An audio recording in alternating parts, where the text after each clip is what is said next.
Hello, everybody, and welcome back to the Chilluminati podcast, episode 265. As always, I am one of your hosts, Mike Martin. Today, joined by the Josie and the Pussycat of LA, Alex and Jesse. I knew that was. I had a similar. I had a feeling. Meow. Rival goes west, an American tale that Jesse is. Yeah, that's a big truth right there. That's great. Yep. But yeah, welcome to the show, everybody. Welcome. Yeah. Who is it? Dom DeLuise? I don't know. I can't tell you because I don't know. I can't tell you anything. Jesse would be the only one who would know. What do you mean by that? I think it's Dom DeLuise in there. I refuse to Google things. I'm pretty sure he was in it. Was he the cat who then became sheriff? I think so, personally. Sure. All right. In this alternate timeline. And I'm Josie. Yeah. I don't know what that means. I just know the name. Here's the problem. Josie and the Pussycats, I'm just two other band members. Guitars and Marshall Stacks. Yeah, and you're just the lead singer, but I'm two band members? No, you're I called you a pussycat. Yeah. So I'm potentially the drummer. I think it's more of I think I'm Josie from Josie and the Pussycats, but I'm just a pussycat. Yeah. You know what? You're just Tom Jones. I'm Josie and you're Tom Jones. Cool. Anyway, let us know in the comments. Patreon.com/ChilluminatiPod. Join for free to let us know if Jesse's the Tom Jones of LA. Yeah. I'm pretty sure Tom Jones is the Tom Jones of LA. But do you know something? He's British. Damn, dude. Isn't that fucked up?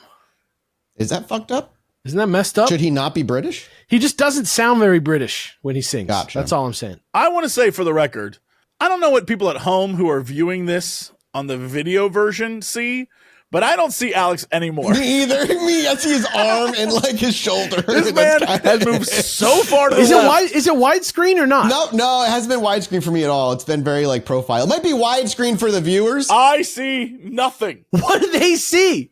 I see your microphone, and even your microphone goes off screen just a little bit. What do the patrons? What do the patrons see? I see probably that. Probably can go back to your old angle. This looks great in 1080p. Okay, yeah. When I move the monitor to force it to widescreen, I can see you fine. You're the rule of thirds. I can see what you're doing here. But when you're this is good stuff. The people appreciate it. when it goes normal mode for us. I'm gonna let you know, this man, I'm doing this because this man loves to do his like goofy faces and his like bits and things, and I have to sit here and pretend I see him, but I don't see him. I don't see what's going on. It's cinema. I'm sorry. It's cinema. The patrons can see him. We just can't. That's the problem. That's so funny. If you make it a little smaller, like if you make your window a little smaller, you can get all three widescreen. Bang, bang, bang. Just if you squeeze the top or bottom until it goes wider and wider. I don't want to do that. I don't want to squeeze it. Like if I had my druthers, perfectly framed. I am framed perfectly, 24/7, 8 days a week. But that's where I sit in my underwear and clip my toes back there. It's a different vibe. That's what you get the Patreon supercut at $20. It's a different vibe. We don't see it, but you do. All right, touche. Yeah, good point. Good point. Don't want to see that. Sometimes the best brand deal is organic, and it just happens on its own, and just And you would be seeing what we're talking about right now if you were there. You were over on Patreon. Yeah, look at that. Patreon.com/ChilluminatiPod. What a website. Boys, are you ready for today's episode? Shall we get right into it? This is the longest script I've put together for a single part episode ever. Not a multi-part, just single part. We'll see. It's a long one, but I don't think we'll see if it ends up being long. We talked about it last week. I told you what we're going to do this week. I have forgotten. I don't pay attention to the sunken continent, the forgotten world. Lemuria? Oh, Lemuria. Yeah. Yes. Oh, it's coming back to me now. Nice. Yes. The reason I'm interested is because I'm just trying to imagine what 2 hours of Lemuria is going to be. Well, I'm just trying to. I'm fascinated what angle you're going to take. That's the thing I'm excited about. Well, here's what I'm going to take the angle I always do. So there's no aliens in Lemuria. This is all supposedly kind of the cradle of humanity in a lot of ways. This is some Atlantis shit. The reason I bumped this an extra week for myself because I found and I went through and was able to detail the origins of Lemuria itself, where and when it started getting crazy and when it started to spiral out of control. You found the lost tablets of Lemuria? Yes, exactly that. You found the ancient hovercraft of Lemuria? Dinotopia is real? Is that what you're telling me? Yes, it was real.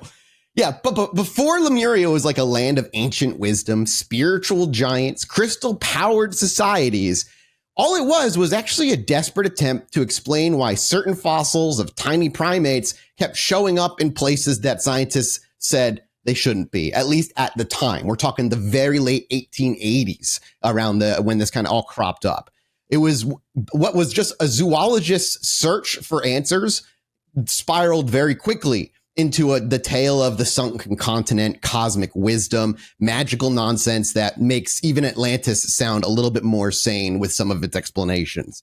Do you know much about Lemuria at all? I know. I've heard it mentioned so many times by so many different, like you're saying, like kind of old timey folks. Like it's almost like some hokum a little bit. Like it's like early on for sure. Yeah, it feels like a modern version of like Atlantis or something like that. It's interesting to say modern for it's. We'll talk about it, but it has a different vibe. When I think about somebody telling me about Lemuria, I'm imagining the fucking dude from The Wizard of Oz that Dorothy runs into right before she goes to Oz. You know what I'm saying? Like a fucking snake oil salesman telling me about it specifically, like Jules Verne-esque people talking to me about Lemuria. So that's why I say more recent, not because it's set more recent. If you know what I mean? Okay, no, I got you now. But for sure. More recently has the vibe of like it is. We've talked about Atlantis so much, and no one has come forward with anything real. So, have you heard about this other more important place? You don't know what you just did to my email. You do just by saying that. I'm going to get so many angry emails about people who are so convinced that Atlantis is real. That's fine.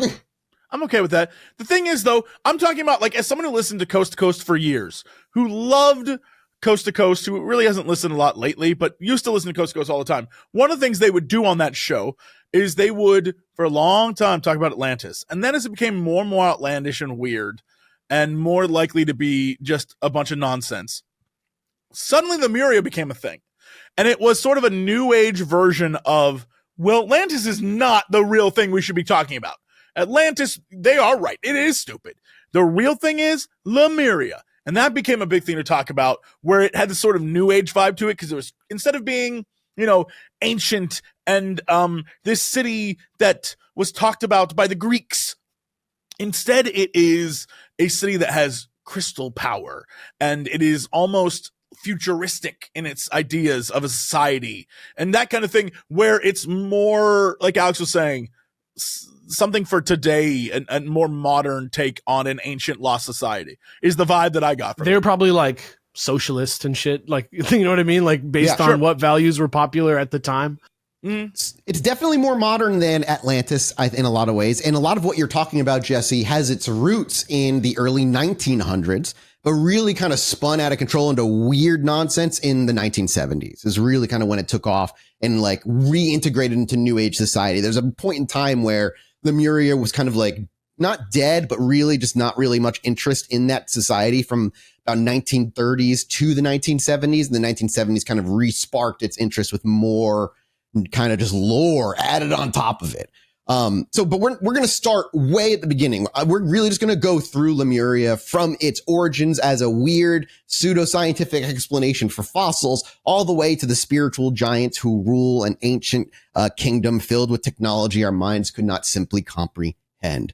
And we begin going back to the mid 1800s. Yeah, come on. It's like Magic School Bus, but for stupider shit. Yeah, one of those two things.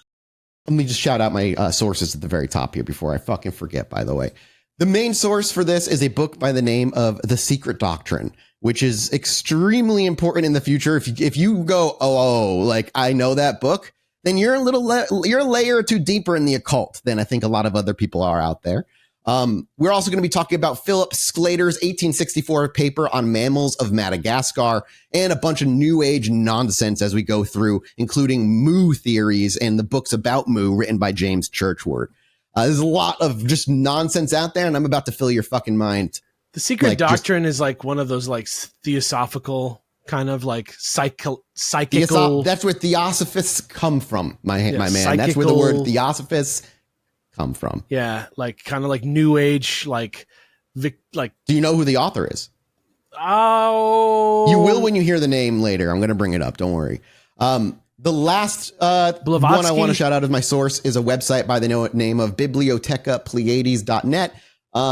It's as hard to read as it is to simply say it, but it is one of those old websites that's just like a ton of just archived information about all this shit, just stored on blue text on a weird beige background. I love websites like that.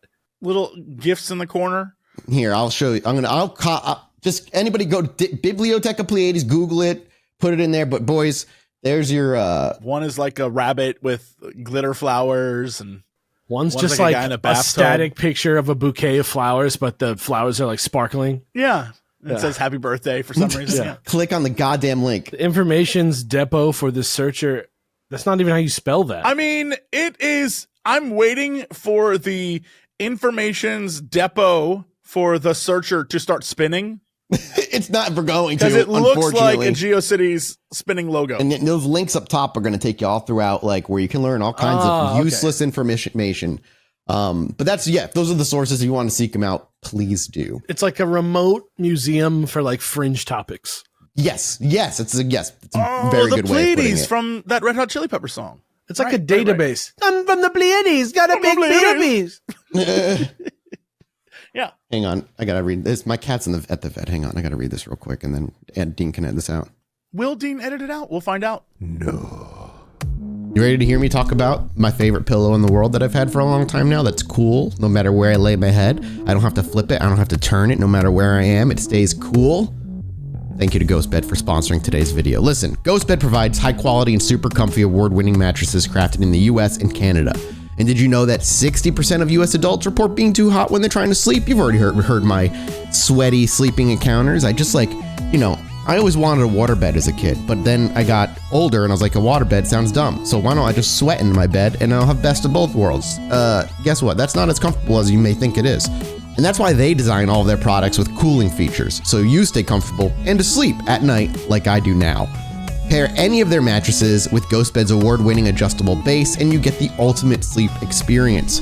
And with GhostBed, you're getting stuff from a family-owned business and sleep experts with 20 plus years of experience. They have over 60,000 five-star reviews, and their patented cooling tech exclusive to GhostBed mattresses for comfort and support that you can't find anywhere else. And if you're still a little off or weary, or it's a little new, you're ordering a bed through a website, it's maybe new for you. Well, don't worry about it. They've got a 101-night at-home sleep trial on all mattresses and pillows, plus a 20-plus year warranty, which is 2 times the industry standard. So if you don't like it for any reason, you're covered. Don't worry about it.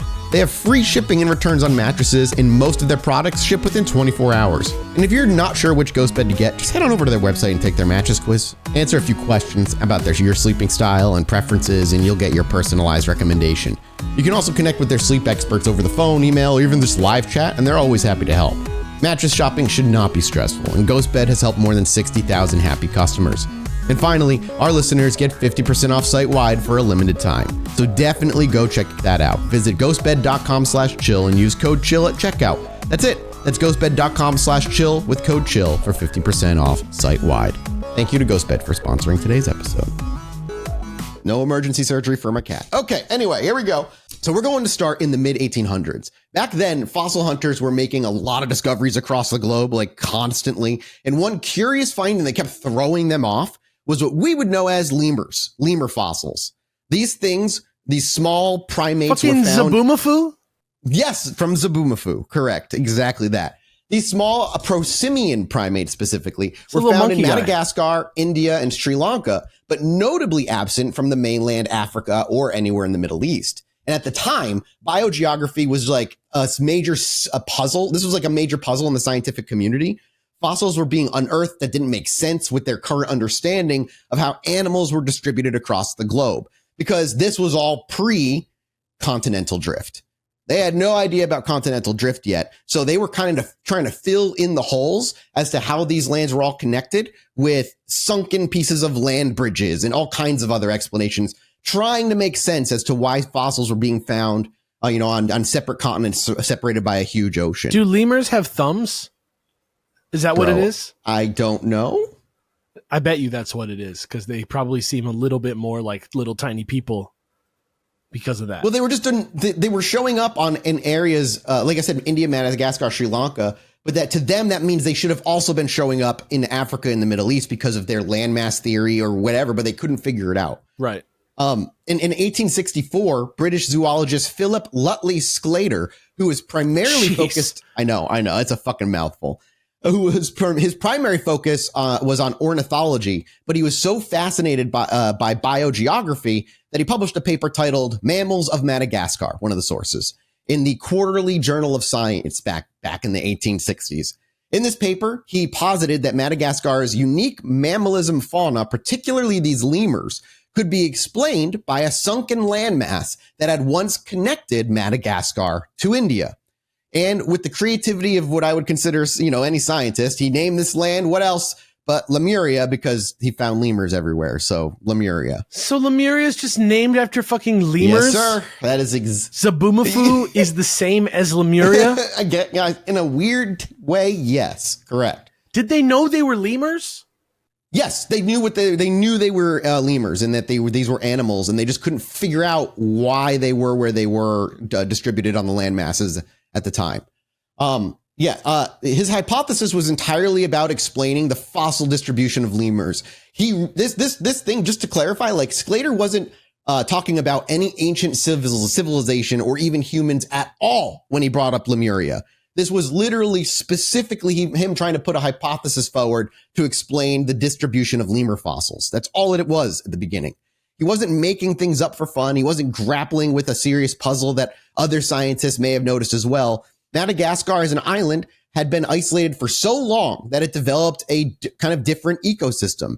There were animals, especially lemurs, that didn't fit into the usual biogeographic patterns, and lemur fossils or closely related species had been found not only in Madagascar, but like I said, in India and Sri Lanka. And this all brought up the question to them how these primates ended up being in such far-flung places without a clear migration path forward. Like I said, this is all pre-plate tectonics. Then a man by the name of Alfred Wegener, who would later champion the idea of continental drift, wouldn't propose this until the early 20th century. So there are decades that go by that these sunken continents. The concept of nobody's like thinking about that South America and Africa look suspiciously like they would fit together. Yeah. Nobody was thinking about that. So it was just, and it was going through the scientific community, like kind of just, it was the best thing they had at the time. Then we moved to the mid-19th century, which was still kind of a weird time for geology and natural history.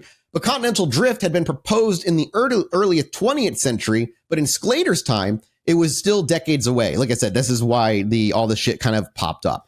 So when Sclater theorized a sunken continent connecting Madagascar and India, it wasn't new or strange to 19th century thinkers at all. This was just a very common trope in scientific and pseudoscientific circles back then. Land masses sinking like boats to the bottom of the ocean? Sunken land masses is like... Do you think... Sclater? You think it's because they didn't have a concept of how land masses are formed?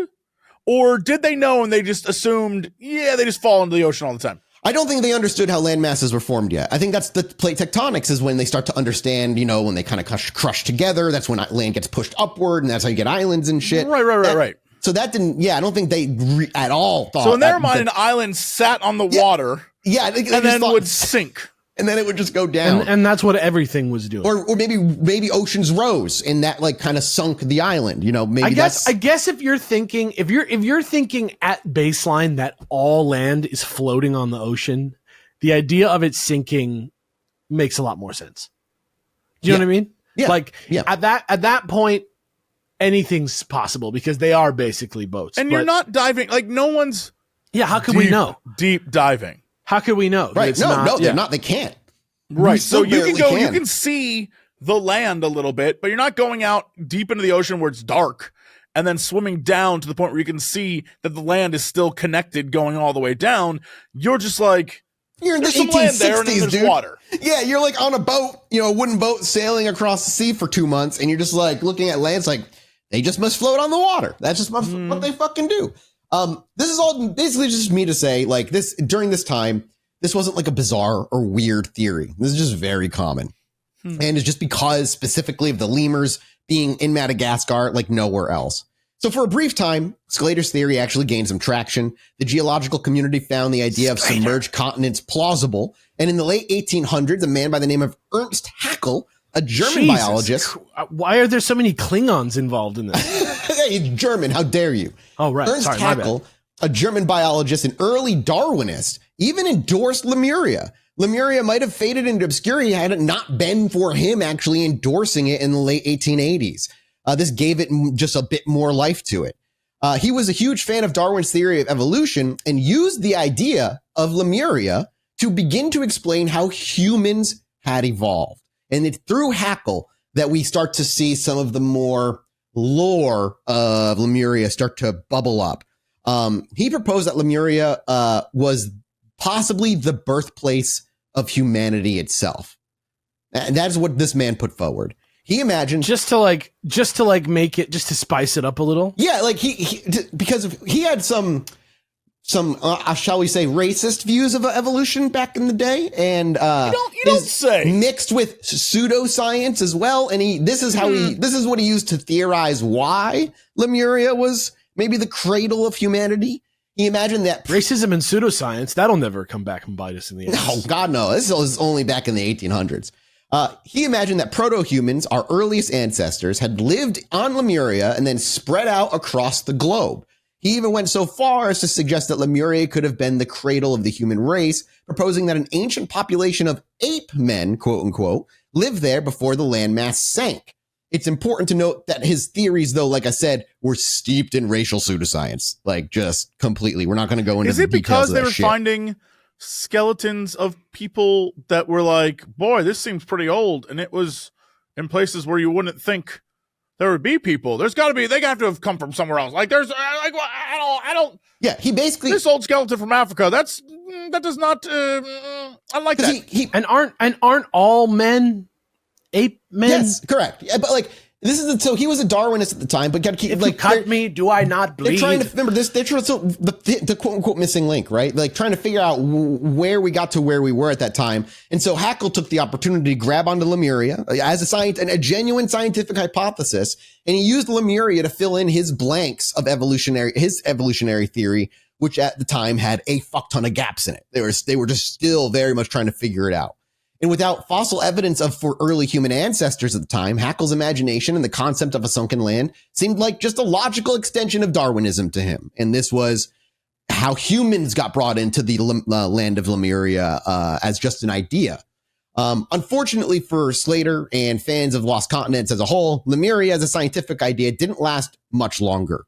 By the early 20th century, Lemuria started to lose its scientific credibility because Alfred Wegener's theory of continental drift, proposed in 1912, which gave about 40-ish years to Lemuria being a continent, like as a sunken continent to kind of percolate through scientific circles. This offered a much better explanation for the distribution of species across different continents. Wegener suggested that continents themselves had once been connected in a supercontinent, Pangaea, which eventually broke apart. This movement of continents explained why similar fossils could be found on distant landmasses without the need for all of these sunken continents that should be fucking at the bottom of every ocean at this point. Like what happened? Like Magneto came and like ripped a hole in that shit and it fell down? Yeah, I don't know I don't know how it would have sunk. Like I didn't go deep into the scientific theory as like, so why they thought they sunk. That was just enough for me.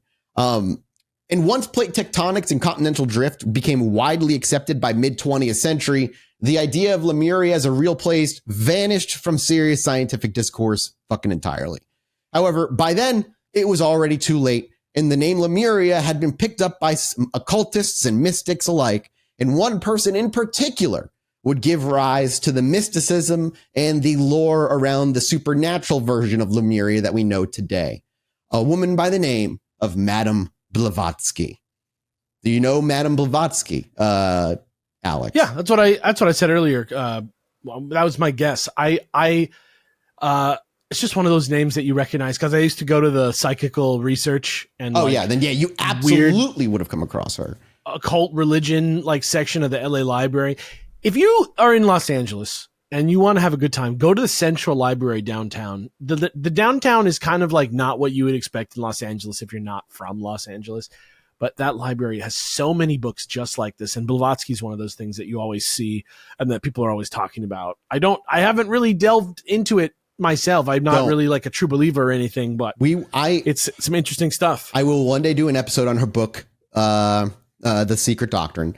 And I would love to one day do a deep dive into her, but that requires a lot more time and a lot more. And I would need Deanna hard on that. But we'll talk about her one day in great detail because she is a fascinating figure in history and what she did to the New Age and mystical cult movement. But for those who don't know who she is, let me just give you a very brief kind of synopsis on her. Her name was Madame Helena Petrova Blavatsky. She was a Russian mystic, author, co-founded the Theosophical Society in 1875.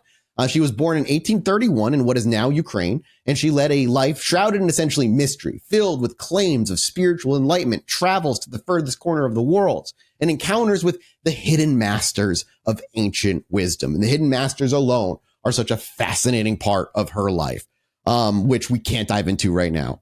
Whether or not all these adventures were real is widely up for debate. But what's clear is that Blavatsky had a profound influence on the world of Western esotericism and occultism. She was known for her flamboyant personality, vast knowledge of religious and spiritual traditions, and her ability to blend Eastern and Western philosophy into something that felt both ancient and new by the magical art of bullshitting. The woman was so fucking good at just making up shit that could tie two seemingly disparate ideas together in a way that if you just don't think about it too hard, it makes sense in that kind of weird esoteric way. She was just, she was impressively good at it. This may surprise you, but I know a thing or two about this art form myself. Do you? Wow. I thought you were just a man of knowledge and education. What are you trying to say exactly? No. Huh? What is the implication here? What am I trying to say? I'm trying to say that maybe there's a line between entertainment and education and advertising that I like to call advertainment. You can learn more about that, I think, at Patreon, right? Yeah, patreon.com/Chilluminati pod is a great place to start. You listen to the Greenstone. That's not real? The Greenstone episodes? I'm sorry. I think they're real, actually. It's real. It's just strung together. I had to do the work there. And also, you could check out the current episodes of my H8 Octology, which are out there that you can find if you want to know. So all kinds of stuff, all kinds of exciting stuff. I don't know if it's as good as you're saying. I'm just saying, me and Blavatsky, we're simpatico. That's all I'm. Yeah, I understand this person. I get it. Yeah, you get her. I'm just saying. Listen, Jesse, I have a feeling when we do go deep into Madame Blavatsky one day, I feel like are going to resonate with her in a way you did not realize. We're going to talk a little bit about her, but not the dude. She's a multi-part, deep dive. She's fascinating. By the way, I know we're talking Lemuria. Are we going to get into the land of Mu at all? Yes, we are at the end. Oh, I'm so excited. Yep, okay, absolutely. Never mind. Okay. So by the way, for those who are curious, as Mathis was saying earlier, if you do look up Lemuria, because he said we're not going to get into what happened to Lemuria and why it disappeared. No, we are. Like how? You're not going to go into the mythological reasons as to why the thing vanished. What I'm saying is, if you look it up, you're just going to see the real reasons. You're going to see continental drift, science determined that was a lie. You're just going to, there's no real discussion on it that exists on the internet. That's why you have to go to bibliotecapleiades.net to get the real truth. Right. It's the only place you can. Thank you so much to today's sponsor, ZocDoc. There are some things in life that are okay to be just like a total crapshoot. Trying out a new type of milk in your coffee. That's how I found out I love oat milk. Or trying to roll the dice on a new tabletop RPG class and rolling on natural ones and failing. Listen, it happens. You know what I mean? But one of the things you shouldn't be doing that with is your own health. Do me a favor, just fill in the blanks here. You need a blank specialist. Who takes your blank insurance? Who is within blank miles of you? And let's do one more. Who can actually help you with that blank issue? All of those questions can be filled in and answered by ZocDoc. ZocDoc is a free app and website where you can search and compare high-quality in-network doctors, choose the right one for your needs, and click to instantly book an appointment. We're talking about in-network appointments with more than 100,000 healthcare providers across every specialty, from mental health to dental health, eye care to skin care, and so much more. You can filter for doctors who take your insurance, who are located nearby, who are a good fit for any medical need you may have, and who are highly rated by verified patients. You can also see their actual appointment openings. Choose a time that works for you and just click to book instantly. For people like me who don't like to interact with humanity only when necessary, ZocDoc is a godsend. I use this for everything. Plus, ZocDoc appointments happen fast, usually within 24 to 72 hours of booking, and you can even score same-day appointments. I use ZocDoc all the time, and if this is something you're looking to get into, taking care of your health again, you should too. So stop putting off those doctor appointments and go to ZocDoc.com/chill to find and instantly book a top-rated doctor today. That's ZocDoc.com/chill, ZocDoc.com/chill. Most of it is in Spanish, though. Fair warning. Yes, it is. You have to. There's some English parts, but you just got to navigate a little bit. Listen, it was difficult. We've got to get through this.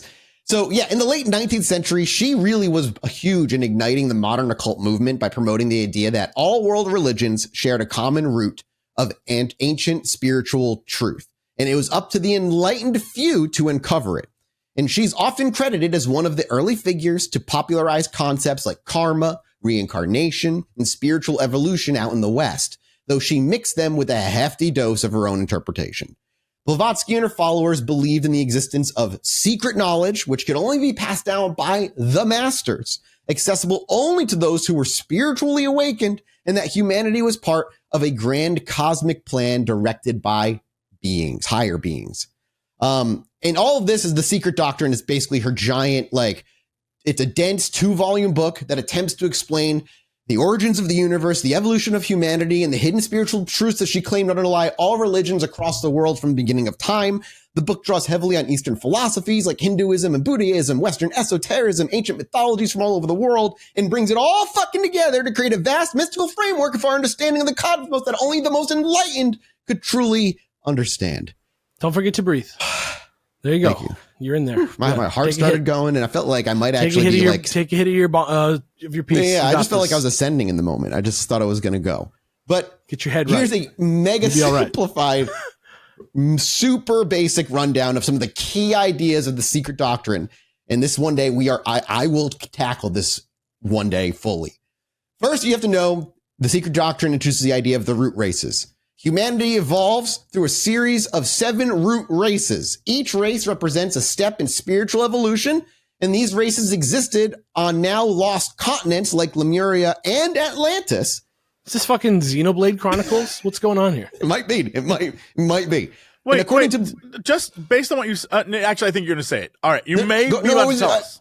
Well, according to Blavatsky, we're currently part of the 5th root race, the Aryan race. Though Blavatsky uses the term the use of her term Aryan predates its association with the 20th century definition of it. It was more of the old definition of it. Sure. But you can see how very quickly, just like the Nazi swastika. Swastika wasn't a swastika before it was a swastika, but but that's exactly correct. But here's the thing. Correct. It has since changed. Yes, it has. Unfortunately for everyone. Another core idea is cosmic evolution. Blavatsky posited that the universe is cyclical, with long periods of creation and destruction, akin to the Hindu concept of the yugas. Everything, and we're about 445,000 years away from the ending of our current yuga. I'm sorry, cycle. how long?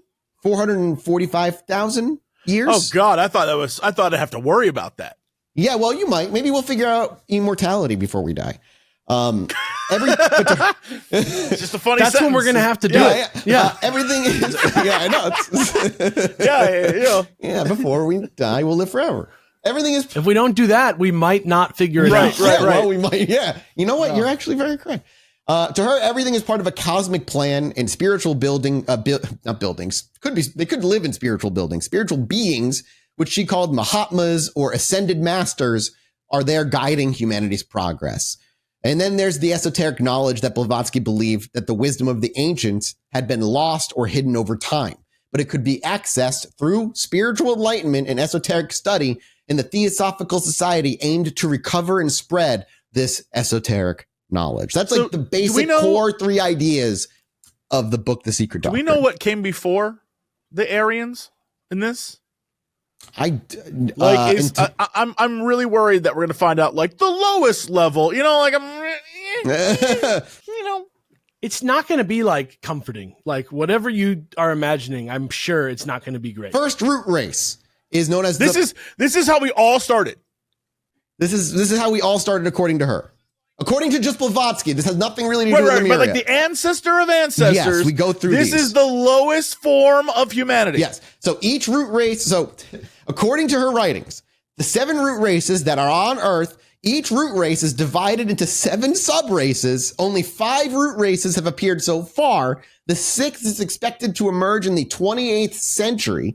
And Francis Bacon, whom Theosophy considers to be the legendary Count of Saint Germain, in his work The New Atlantis from 1627, describes a potential I've seen future Castlevania.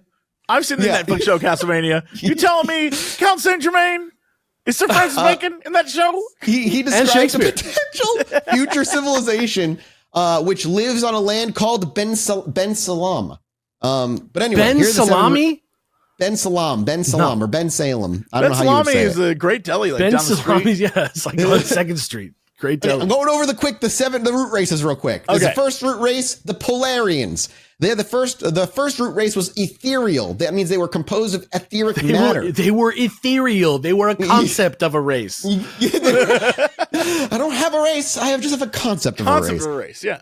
They reproduced by dividing like amoeba, and Earth was still cooling at that time. The first mountain to arise out of the stormy primeval ocean was Mount Meru. The second root race were the Hyperboreans. They lived in the land of They lived in the land of Hyperborea. The second root race was colored golden yellow and included what is now northern Canada, Greenland, Iceland, Scandinavia, northern Russia, and Kamchatka. The climate was... Whoa! I'm assuming she has accounted, of course, for continental drift and Pangea. No, she was writing this shit before that came out. Otherwise, just the Canadians were the same. You know what? That checks out. I'm all right with that. It does. But the climate was tropical because Earth had not yet developed an axial tilt yet. And the esoteric name of their continent is Plaksha.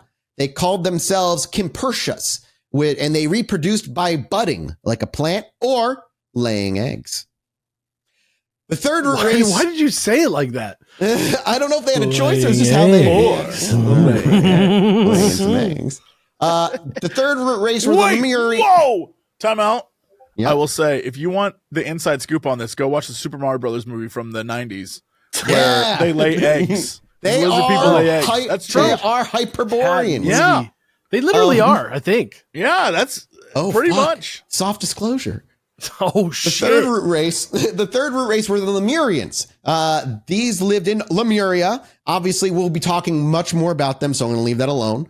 Then the fourth root race were the Atlanteans. They obviously inhabited Atlantis. We talked a bunch about them about 100 But now episodes we're more ago. like now they're banging and stuff, right? Atlanteans are like mammals. Like they're more human-esque. Yeah. Okay. They're banging and shit. They're not lizard people. And the Atlanteans had their 7 different root races. I'm not going to talk about those. We'll talk about that when we do this book in full. Fifth root race, Aryan race. That's what we are now, according to her, which Theosophists believe to have emerged from previous root race. So we come from the Atlanteans about 100,000 years ago. That's like where we come from. Then you've got the 6th root race, which has no name. According to C.W. Leadbeater, a colony will be established in Baja California by the Theosophical Society under the guidance of the Masters of Ancient Wisdom in the 28th century for the intensive selective eugenic breeding for the 6th root race. And then the intensive selective eugenic breeding will commence in Baja California because it seemed like a fucking chill place at the time and weed was very cheap and bountiful there. It's there in Baja California that the Master Moira will physically incarnate in order to be the Manu progenitor of this new root race. He's going to bang everybody into giving out humans. Hold up. Is Baja Blast soft disclosure? Fuck. Guys, is Taco Bell in on this? And then the 7th root race, which hasn't happened yet either, this root race will arise from the 7th sub-race of the 6th root race on the future continent that the 6th root race will be living on. Are you Marjorie Taylor Greene's campaign manager? What is going on here? Did Alex Fasciani write this part? Are you doing? Did I number this? Did Alex create the 7th? Like, it feels like. Is that? Oh my God! Is Alex leading us? What if? Are all of his stories going to unite? Where he's like, "I am the leader of the 7th tribe of the 6th root race." This whole thing is Alex just a giant Dragon Quest 4. Yeah, he is the Manu. I'm the Master Mold. He's going to take us to the continent. So a continent is going to arise out of the ocean for this root race, and they're going to call it Pushkara. Pushkara, rise, my children. We're evolving. Alex, what are you wearing when you take over the world? Are you Nothing. like a long? Oh, yeah, Nothing. Fair enough. Baja makes way more sense now. All of it's coming together. He's going to go to Baja, Manu it up, and then come back 400,000 years later and be Manu like, Amanu, rise baby. my island. Yeah. This root race will be the very last race to appear on planet Earth, and Theosophist Scott Ramsey predicts that any sexual differences among humans will cease to exist, and both conception and birth will become entirely spiritual. So we'll have fully ascended. Nice. Is that what the people in would my child be a spirit? That's a great question for Thomas. Because I'm fine taking care of a spirit. Like kids, Scott Ramsey. Gross. Father, but would my child be a spirit? Cool. Yeah. Spirits are pretty chill. Do you think that's what the engineers in that Prometheus? In that movie? I think they're the 7th root race? We brought a goo? No, because the engineers created humanity. Fair. Oh, yeah, that's true. Why would you want to start the cycle again? True. And then this Scott Ramsey also wrote that humanity will have a great spiritual development, saying, quote, everything that is irredeemable, sinful and wicked, cruel and destructive will have been eliminated. And that which is found to survive will be swept away from being owing, so to speak, to a karmic tidal wave in the shape of scavenger plagues, geological convulsions, and other means of destruction. End of Ava? Is that what's happening here? We were talking about the space between us all and the people who hide themselves behind a wall of illusion. That's After we become the spiritual, new being, we will be migrating off of planet Earth to the planet Mercury. I'm vibing with it. So, other than the Aryan shit, I'm into this. Other than moving to Mercury, I'm into this. I'm into the idea of Mercury. I miss the idea of an uninhabitable Mercury. You love that's right, and you're going to lead us there. You're literally the one that's taking us there when we ascend. So it makes sense. To Mercury, my babies. And our spirits will sort of glom onto you. Glom, my babies. Glom all the way to Mercury. And then you'll launch like a rocket up to Mercury. Yeah, right out of my butt. Glom on, glom, my children. Glom, glom like you've never glommed. That's how I realize the word glom sucks. Now that I hear it so much, you just realized now that word sucks? Glom kind of when it was popular. Glom is the moist of attaching yourself to someone. One extra word, one extra letter rather, and you've got glomping. Glomping? I don't know what that is, but I like it. You're going to get glomped on, dude, by a bunch of weebs in the early 2000s. So they hang on you and gnaw, gum on your sleeve and shit. So nasty. Go on. Yeah. And there's glamping. Where were you in the early 2000s? Dude, I was probably making out with girls, dude. Actually, I was Cowboy Bebop parties. I was playing punk rock music, bro. Ed of Cowboy Bebop. Ed glomps constantly. The way Ed kicks ass. I like Ed. Yeah, just being Ed. like, God, I hate Ed. Yeah, I know what you're talking about. I know what's going on. We gotta keep moving. We gotta go. Blavatsky, central to her cosmology was the concept of the root races, and the Lemurians were one of them. So as it falls away from scientific relevance, so enters Blavatsky's interpretation to start kind of gaining more traction. Okay. She described the Lemurian race as giant, androgynous, spiritually advanced beings who lived millions of years ago when the Earth was a very different place. She wrote that Lemuria had existed across the Pacific and Indian Oceans, encompassing parts of what we now think of as Australia, the Pacific Islands, Madagascar, and even parts of Africa. Whoa, okay, I'm going to imagine Garrus Ficarian. Sorry. Hold up. What the hell does this continent look? So you're telling me it starts in the Indian Ocean. Yeah. Then goes to Australia, then up sort of like to Southeast Asia, and then into the Pacific. Yeah. Yeah, it looked like Alfred E. Newman's face if you zoom out far enough.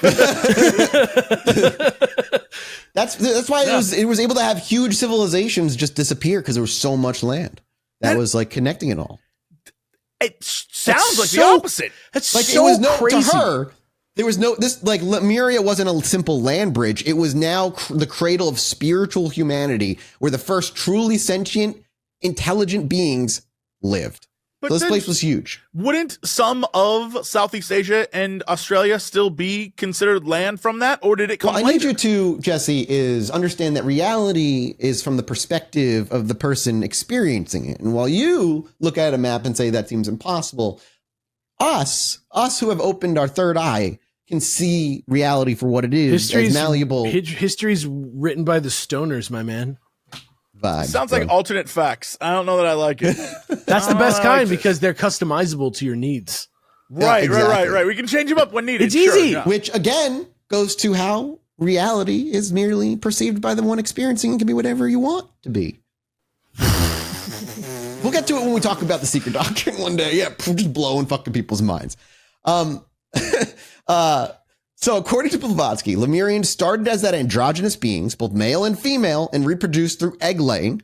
As they spiritually evolved, they eventually became more sexually distinct and took on physical forms that were far more solid, quote unquote, than their earlier, more ethereal selves. The Lemurians were, according to Blavatsky, deeply connected to the spiritual realms. They had psychic powers, including telepathy, and were in touch with cosmic wisdom. However, they were also less evolved compared to later races like the Atlanteans and eventually modern humans, particularly in their intellectual and technological development. Jesse, did I cut you off before you were about to say something? I thought you were about to gear up to say something. I'm always gearing up to say something, but please continue. Yeah. In Blavatsky's telling of Lemuria didn't last forever, because that would be like too simple, and she needs time to create 100,000 years or a million years of lore. No, Lemuria had to meet also a tragic end, like all good lost civilizations have to. Over time, the Lemurians allegedly began to degenerate, moving away from their lofty spiritual pursuits and into more material concerns. Dude, I degenerate all the time, bro. Sounds a lot like humans, right? So that's the moral then, is what we're getting here, is that at one point in time they were spiritual creatures, and then they degenerated into like physical beings that needed, like a nice house. They became so obsessed with the physical world that they lost their psychic powers and fell into moral and spiritual decay. And that's what you tell people who join your society, that if you go back to that, you will gain the psychic powers that I possess, that kind of thing. Yep, bingo. Jesse, you're figuring you're gonna. It's a lot like Scientology, though, right now. There's a world where Jesse is Sir Blavatsky out there somewhere. There's a world where if the evil version of me would use all I know, I must stress, if there was some sort of like, I, as a me now, transport back to 10-year-old me and get to live my life over again, God help everyone, I would be a monster. I would use all I know for evil. All the morals of a 10-year-old. The knowledge of a middle-aged man. Oh, it'd be the worst. That would be bad. So she painted Lemuria's fall as a cosmic warning, Jesse. Bingo. When a society prioritizes materialism over spiritual growth, it is doomed. And eventually Lemuria sank beneath the waves, not because of some geological catastrophe, but because of the spiritual failures of its people. The land itself was said to have broken apart due to volcanic activity and floods, sinking into the ocean as a symbol of their decline. It has some resonance with a lot of what we see even today, where if you want to say what's wrong with society, you just say we lost our spiritual way. Yeah. And the more you say that, how do you defend against that? Because you can just say vague things all the time that are true. Like, you just hint that what you had was better in the past and that you're trying to make it better now than it was then. Maybe. But that's the thing is, like, it's always as progress moves forward, there's always going to be things that are left in the past that people miss. And if you just tune into that, and you're going to get some people to be like, yes. And so absolutely, I can imagine the scenario in which she got people involved where they saw all the different problems with their lives. And then she was like, if we just returned to, if you gave up all your physical things to me, I will give you the spiritual power you need. It's very Make Lemuria great again. Right. As it's sinking. So make Lemuria float again. So we're going to dive deep into Lemuria as a civilization of giants. And this is really where crazy new age Lemuria it kind of takes off. Madame Blavatsky kind of turns Lemuria into a place of unlike any land you'd imagine. And of course, your imagination is permanently set to cosmic fantasy like hers. It gets pretty fucking crazy. So according to Blavatsky, in the Secret Doctrine, the Lemurians were not merely taller than humans, but gigantic. They were half ethereal. They stood between 12 and 15 feet in height. If they're ethereal, why are they a height? Well, they're a mix. They're like partially ethereal. They're like somewhat physical, somewhat ethereal. Like a Force ghost. Right. Yoda, at the end of the movie, they're all different heights, but they're all spirits. Yeah. Yes, okay. That's perfect. Yeah, it's a good way to describe it. Because you would think Spirit Yoda would be like, he'd show up and be like, 7 feet tall I am, bitches. Yeah. Like Snoke being exactly. Like, I am huge. Yeah. Their size was meant to symbolize their spiritual superiority and closeness to divinity, and they were not yet weighed down by the dense materialism that would later characterize humanity. This idea fits into a broader framework that we'll talk about one day else. One of the most unusual aspects of their society was, as described by Blavatsky, is that they were initially androgynous. That is, they possessed both male and female qualities physically, and this reflected their status as beings who were still close to the divine essence, which in and of itself is asexual. It is neither male nor female. But as they devolved, they begin to split into male and female. Question: does this, in this society's belief, there is no biblical origin story, or there is no evolutional origin story? It is straight up just like, this is it. All that other stuff, lies. Yep. Correct. Yep. Bingo. She believed that in their early stages of the civilization, the Lemurians reproduced through a process of asexual reproduction, likened it to, like I said, budding, like a plant or egg-laying process seen in plants and animals. So the first two groups. These are groups, or whatever this is still the Lemurians, but early version of Lemurians. No, but I'm saying, like, before that, you were saying that the other, there was the like ethereal beings. They split. And then there was the people in Canada who became buds or laid eggs. Like, there was. Yeah, we're moving in a process. Right, like in a and line. now we're still in bud egg laying territory, but we're slowly just forming dicks. Yep, exactly that. As they evolved spiritually and physically, they eventually split into sexually distinct beings, and reproduction became more of what we now know as human beings. The Lemurians were not only physically giant, but they were also giant in terms of spiritual power. She described them as possessing psychic abilities and intuitive wisdom far beyond what modern humans could possibly achieve. Their connection to the spiritual planes was strong, meaning they could communicate through telepathy rather than spoken language. And in fact, Blavatsky's Lemurians had no need for speech in the early stages of their existence at all. They transmitted thoughts and ideas directly through mental projections. And in Blavatsky's view, the Lemurians were intimately connected to the Earth in a way that modern humans are not. They understood that the planet's natural energies and rhythms and were capable of manipulating the elements through sheer will. They're like Storm from the X-Men. This wasn't... Oh, Cetra from Final Fantasy VII. Yes. This wasn't done with any kind of technology, but just through mental and spiritual power. Their relationship with the natural world was symbiotic. They were stewards of the Earth's energies rather than exploiters of its resources. Blavatsky and subsequent theosophists often discussed that the Lemurians as having powers beyond the physical plane. As part of their connection to the spiritual realm, they were thought to be adept at astral projection. Astral projection is the idea that the soul or consciousness can travel outside of the body and navigate different dimensions or planes of existence. The Lemurians, according to these myths, could project their consciousness across great distances, even communicating with higher spiritual beings or Mahatmas who lived on the higher planes. Some esoteric traditions expanded this idea, suggesting that the Lemurians could travel through dimensions and even shift between realities. This power allowed them to move through time and space in ways that, like, it's just like superhero levels of ability to bend shit. Lemuria itself, as imagined in theosophical lore, was a vast, beautiful land that stretched across much of the Indian and Pacific Oceans. Blavatsky and later occultists claimed that it spanned parts of modern-day Australia, Southeast Asia, Madagascar, Pacific Islands like Hawaii and Easter Island. Lemuria was a land rich in natural resources, and its people were said to live in harmony with nature, unburdened by the material concerns that plague modern societies.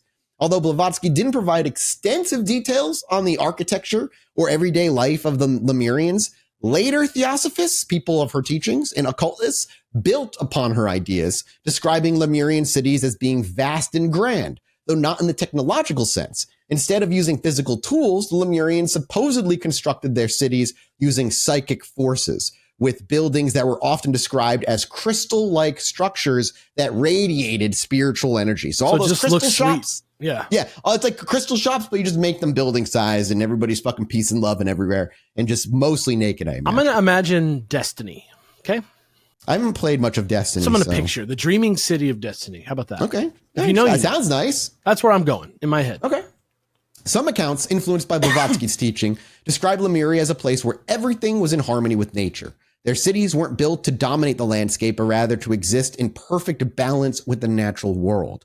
These later interpretations often blend Lemuria with esoteric ideas, adding details like temples of crystal, vibrating energy centers, and places for spiritual enlightenment, like buildings specifically where you go to become spiritually enlightened. The Lemurians had no need for physical tools or technologies. Instead, they just used their psychic powers for everything. They could even communicate with animals, control the weather, and teleport at the peak of their ability. They could fucking just teleport all over the place. Now, we do have an idea of like what they ate, apparently. Another interesting detail in the mythology surrounding Lemuria is the idea that the Lemurians were vegetarians, or more accurately, they subsisted on a purely plant-based spiritual diet. What the hell does that mean? Ethereal plants too? That's a fascinating question because she didn't dive very deeply into what this meant. But later theosophical writers kind of came in and tried to like translate maybe her nonsense a bit. And they said that Lemurians lived off of the natural fruits and energies of the earth, absorbing what they needed directly from the ether. Some even described the Lemurians as needing very little food at all, since their bodies were ethereal and light, not weighed down by the densest form of physical matter. This idea of nonviolent, peaceful existence tied into the larger narrative of the Lemurians were more pure and connected to the cosmos than the later fallen civilizations like the Atlanteans. When Lemuria went down too, I forgot to mention this when we're talking about it's going under the ocean initially, not all the Lemurians died. There were those who survived, and those who survived were the ones that would end up becoming Atlanteans and moving into Atlantis. So like Atlantis came after Lemuria sank, according to Blavatsky. How do they, you know what? I'm not going to ask. I was going to ask, how do they get to Atlantis? How do they? Yeah, it's a lot of. Lemuria might have been just very long and thin. Like a very long, it went from the Indian Ocean all the way around. Listen, you can do a lot with long and thin. Nothing wrong with that. Just saying. Out there in the world. Is this for the aliens? I feel like this is for the aliens. This is just for me. It's for me. All right. I'm long. I'm thin. I break like a tiny little pencil. Like it's painful. As time passed, Blavatsky described how the Lemurians did actually begin to lose their spiritual. Stop shaking your head. I will continue to shake my head at you. As time passed, Blavatsky described how the Lemurians began to lose their spiritual purity. They became more physical, their bodies became denser, and their spiritual abilities weakened over time. Really starting to feel Scientology-y. Yeah, a little bit. Yes. A little bit. Really starting to get there. This was reflected not only in their psychic abilities, but also in their society as a whole. The once androgynous giants became more focused on physical reproduction and worldly concerns, which marked the beginning of their spiritual decline. I mean, sex, they got a taste of sex and they're like, you know what? Fuck's like powers. It's pretty cool. I must admit, I would love to know in this version of the origin of man, what the first, they're spiritual beings, they're ethereal. What was the first smooch like?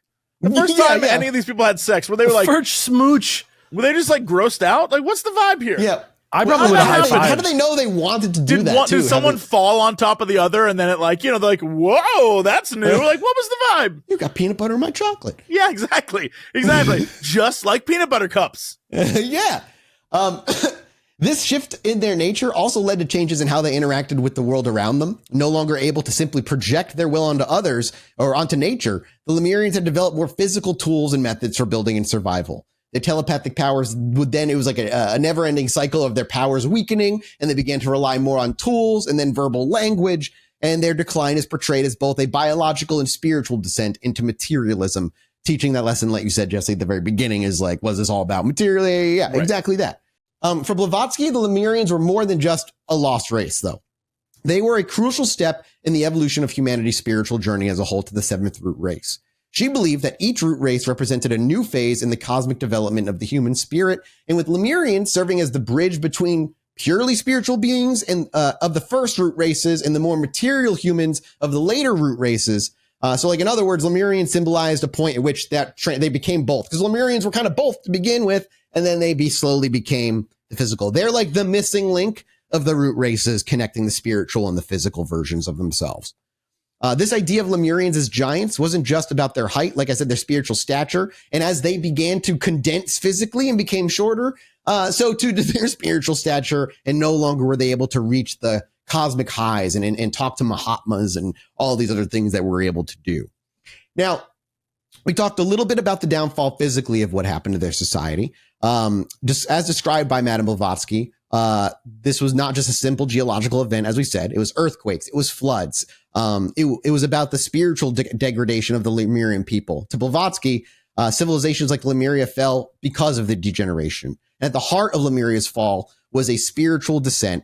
And in the early stages, Lemurians were, again, the highly spiritual beings. As time went on, as they became more kind of connected to the physical world, all of their spiritual growth just stopped entirely. They were, at least while they were still falling into their more physical forms, they were still, spiritual evolution was still kind of happening in the background. She says it isn't until they're fully 3D and they are now they're humans essentially in all ways, are their spiritual growth now completely stunted.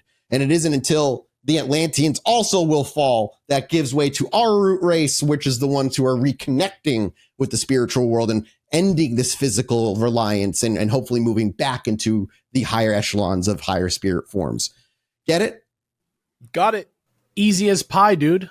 This is my shit. Yeah, easy as pie. Blavatsky's view of Lemuria's fall was deeply tied to her ideas about karma as well, the cosmic law of cause and effect. The Lemurians shift away and they get punished accordingly. And according to theosophical teachings, the earth itself responded to the spiritual decline of Lemurians.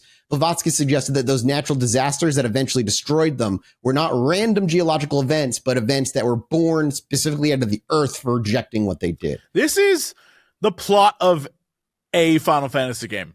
There was an ancient race of people, and they were and then they devolved into degeneracy, and the earth itself killed them, and they returned to the life stream, but their deadly souls have returned in the form of icons, and those icons we summon in Ifrit, and it's just absolutely.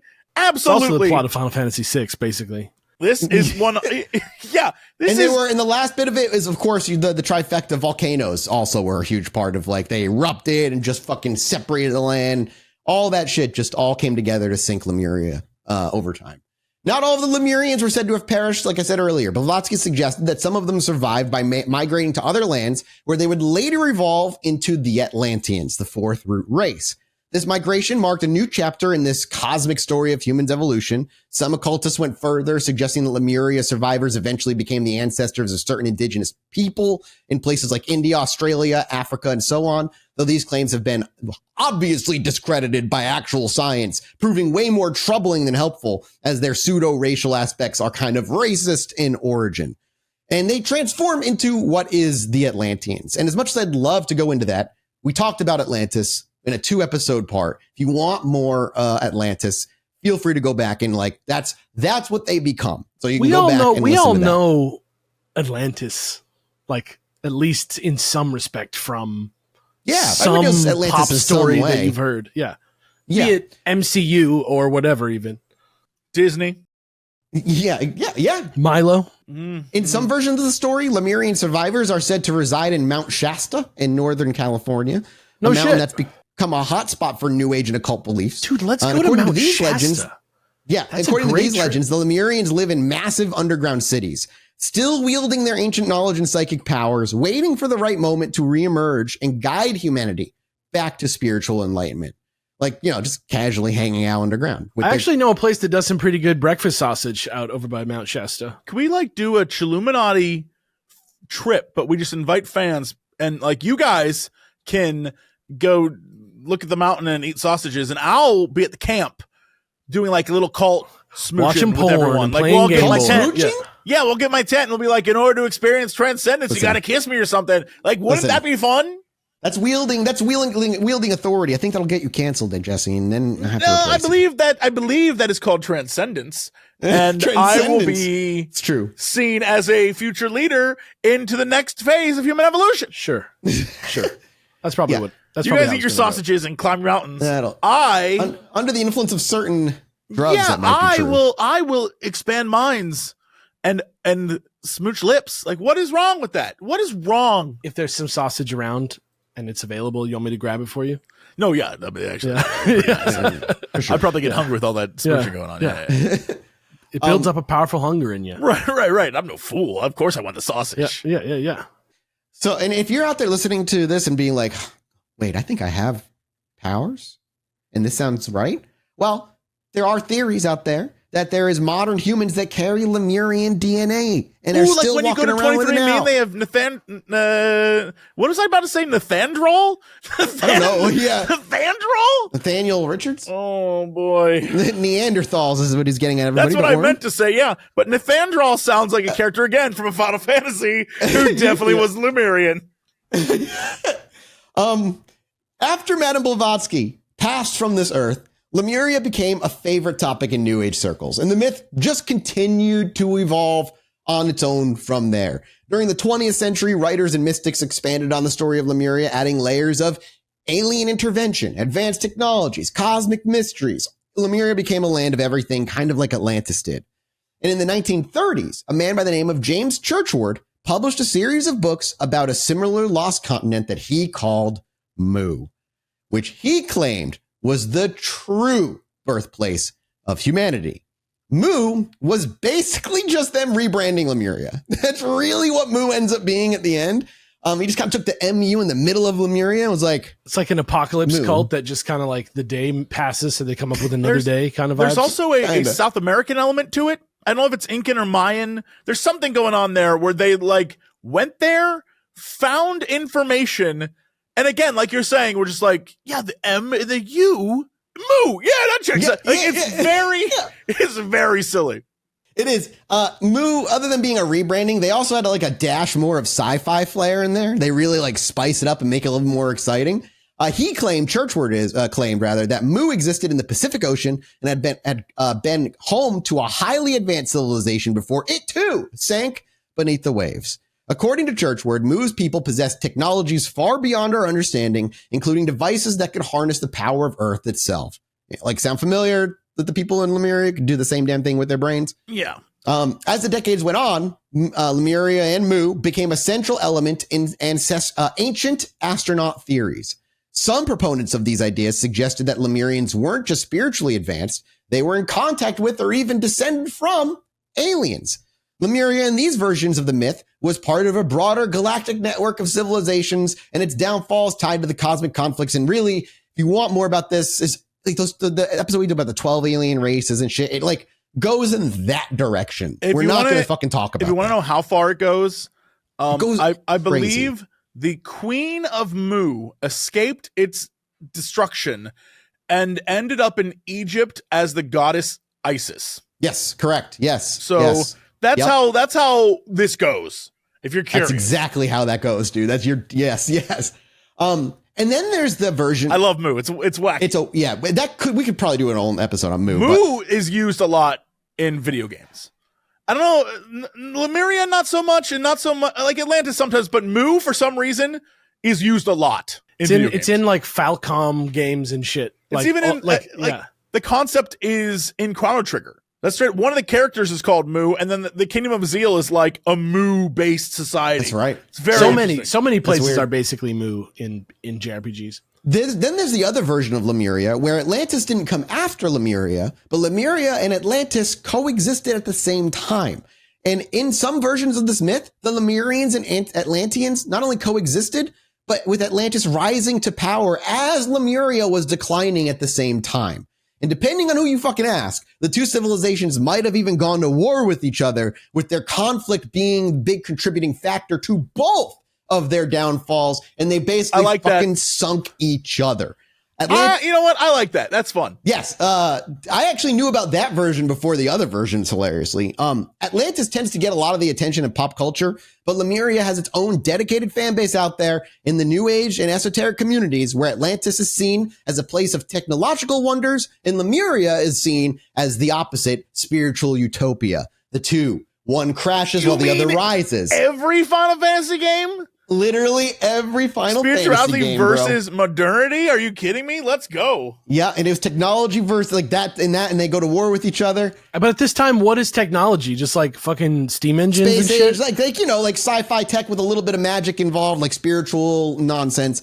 But the Atlanteans were more material focused than the others. Yeah, and if I could be remembering incorrectly, I read a lot of bullshit this past couple weeks. It is so video gamey, where it's one group has gears and shit, but that does the magic. And one group just says a thing or uses their mind, and that does the magic. But they both do the same thing, but one's like the robo version, and one's like the spiritual version. But yeah, they're both future powered. Yep, that's exactly correct. Like, that's how it is. And like I said, even today, the idea of Lemuria hasn't even completely faded. In certain New Age circles, there are people who claim that they are Lemurian descendants. They believe to be carrying the DNA of this race. Some claim to have Lemurian spirit guides that communicate with them from other dimensions, offering wisdom and guidance. I bet you there's so many on TikTok. If you just click on the right things for the algorithm, you'll probably find a bunch of people who think they're Lemurian descendants.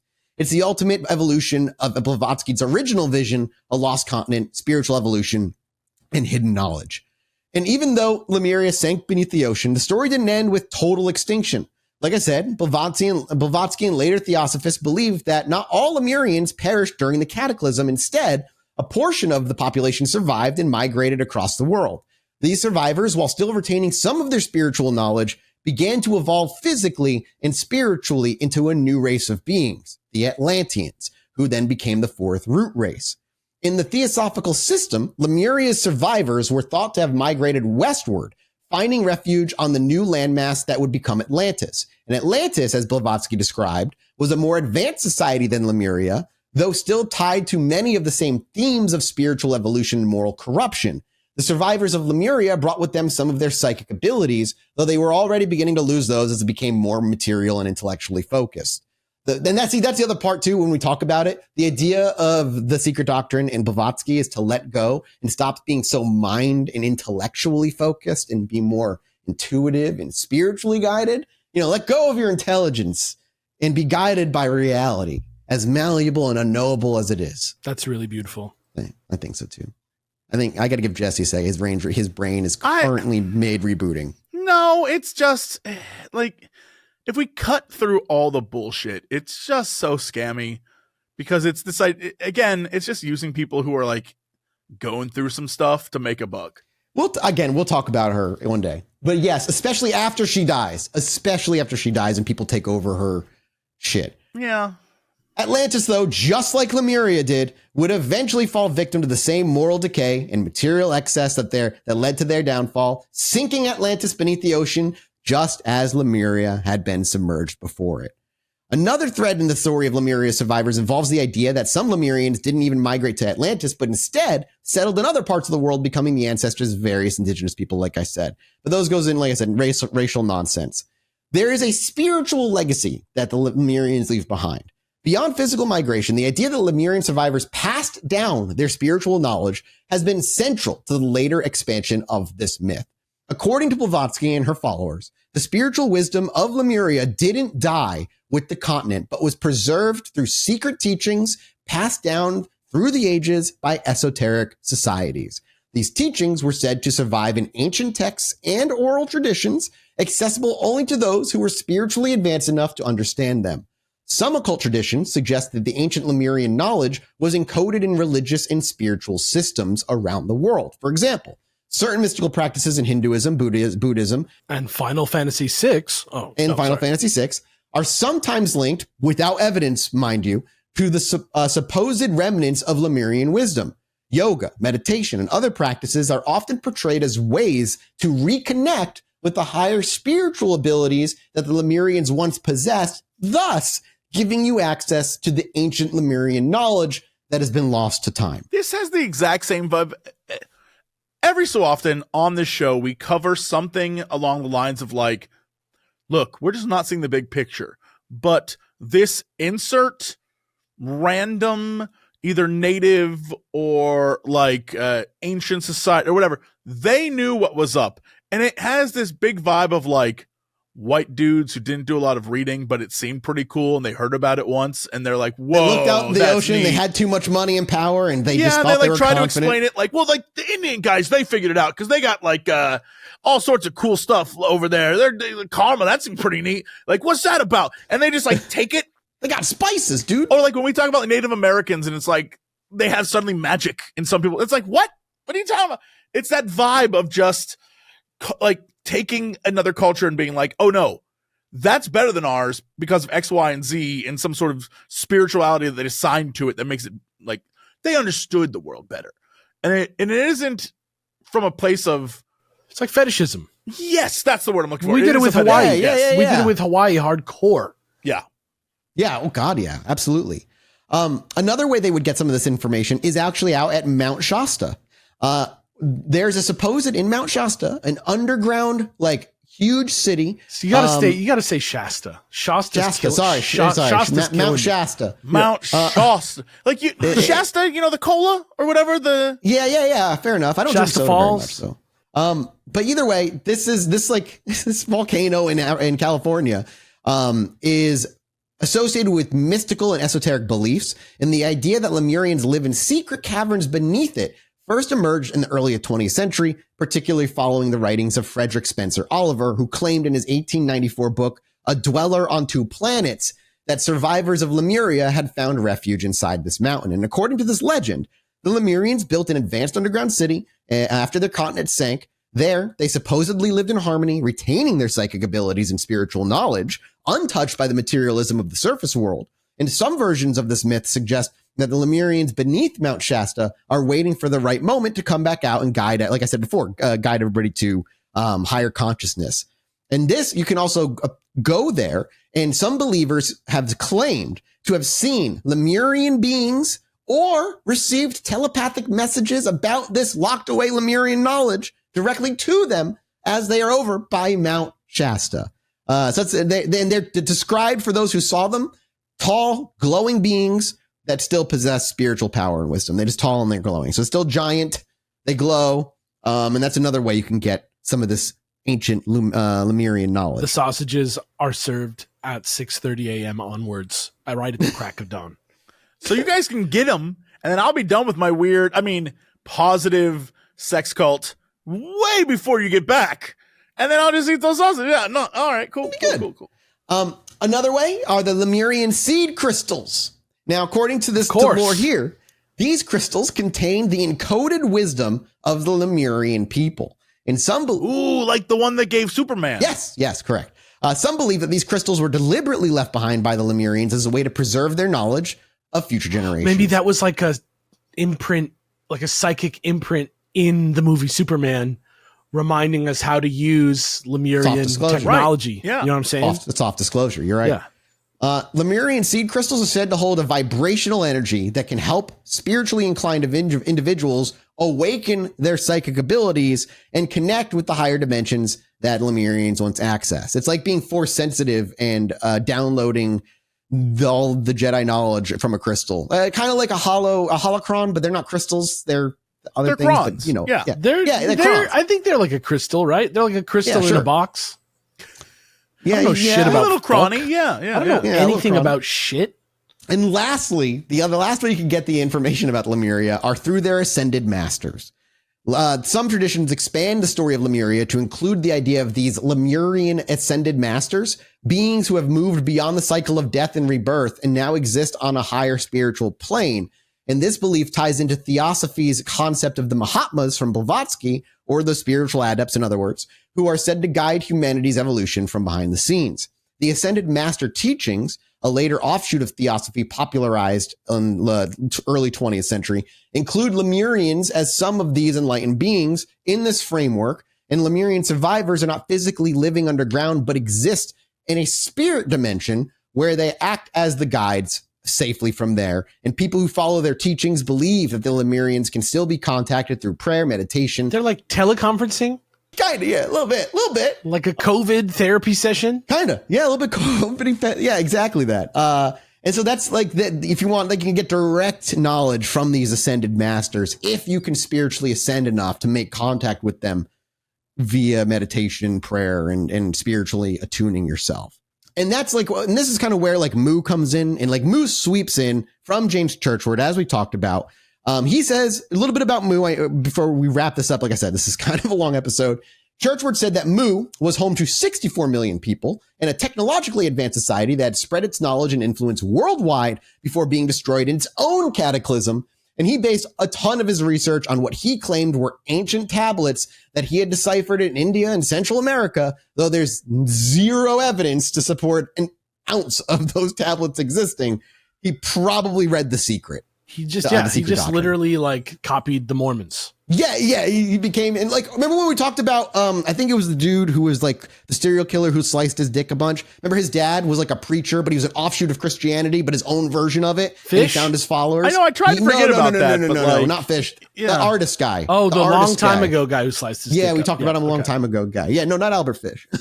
And though Churchward's Moo says it's different than Blavatsky's Lemuria, they were just essentially so fucking similar. Both were described as massive land masses that once spanned parts of the Indian and Pacific Oceans. Both were said to be the home of a highly advanced civilization with advanced spiritual and technological knowledge. Both were thought to have sunk due to natural disasters, leaving behind remnants of their cultures and knowledge scattered across other parts of the world.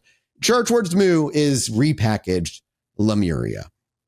And from that point on, and because of that, and because of Moo and all these other bits where like the Theosophists start expanding, Lemuria has endured. It has embedded itself in New Age thought, esoteric beliefs, part of the crystal world of like holding memories. It's fucking everywhere. Ancient astronaut theories. There are even now alien stories about Lemuria, as we briefly touched on.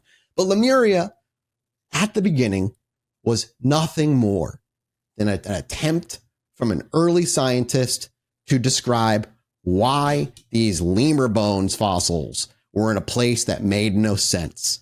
And from that simple hypothesis, the entirety of the Lemurian myth spun wildly, in large part due to one influential woman, and then further and there.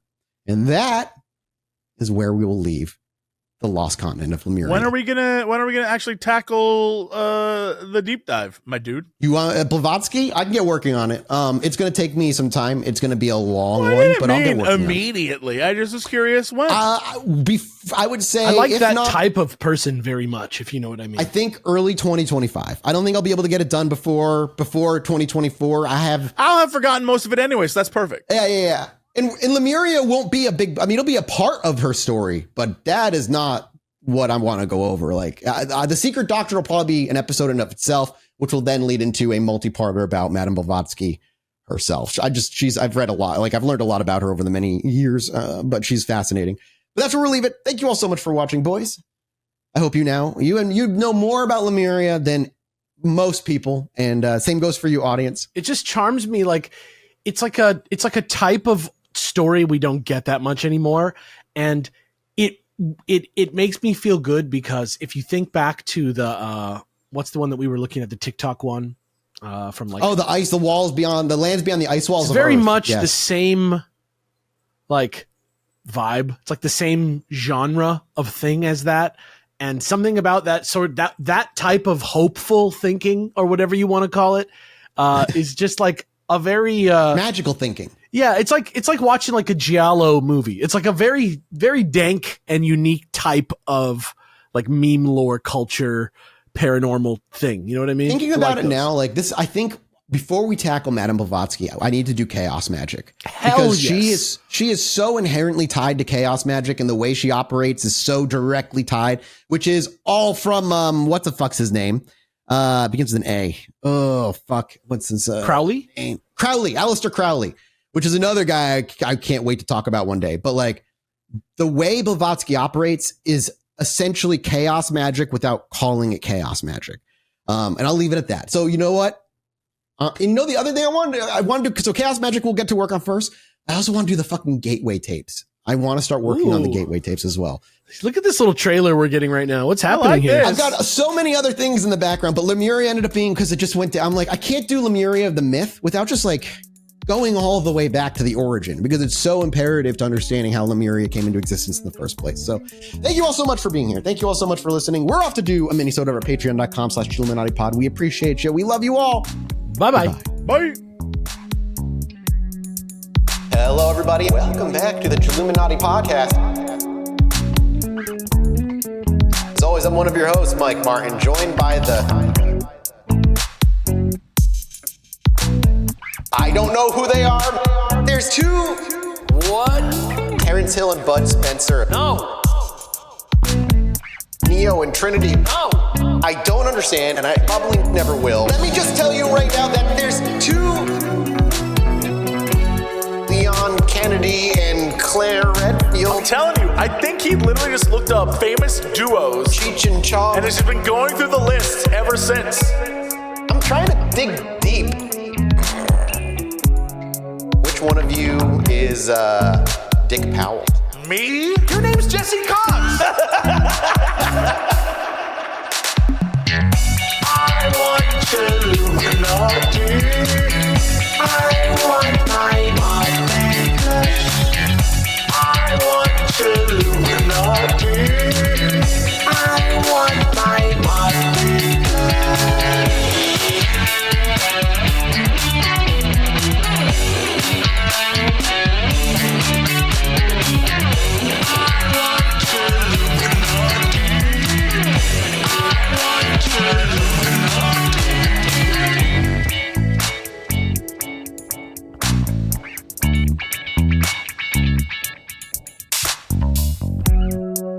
Hello, everybody. Welcome back to the Chilluminati podcast. As always, I'm one of your hosts, Mike Martin, joined by Alex and Jesse.